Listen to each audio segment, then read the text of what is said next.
L'un des premiers dilemmes que l'on rencontre lorsqu'on se lance dans la couture, c'est le choix de la machine. Le plus important consiste à déterminer quelles fonctions vous seront nécessaires. Il n'est pas utile de partir sur un modèle trop sophistiqué si vous n'êtes pas certaine que la couture vous plaira. Mais gardez également à l'esprit qu'une machine bon marché ne sera pas toujours une bonne affaire. L'idéal c'est à la fois une machine simple d'utilisation et proposant suffisamment de possibilités pour vous permettre de progresser.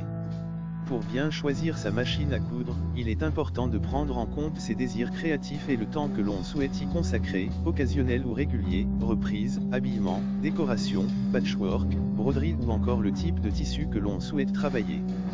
Vos projets vous guideront dans le choix de votre machine à coudre. Quel que soit le budget que l'on souhaite investir ou l'usage que l'on attend de sa machine à coudre, elle doit proposer les points de couture de base, points droits, points zigzag et boutonnières, de préférence automatique en un temps, à défaut en 4 temps. Attention, la mention « boutonnière en 4 temps » signifie que vous devez changer 4 fois vos paramètres de couture afin de coudre les 4 côtés de la boutonnière. Sur une chemise, cela peut être fastidieux. Le point pour couture stretch, élastique, s'avère utile pour travailler les tissus extensibles comme le jersey par exemple.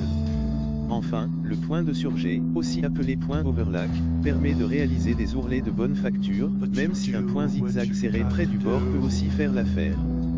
La machine à coudre doit proposer un minimum de pieds presseurs, pieds de niche, 4 dans l'idéal, un classique, un pour les fermetures éclairs, un pour les boutonnières et éventuellement un pose-bouton, pour cadrer les boutons.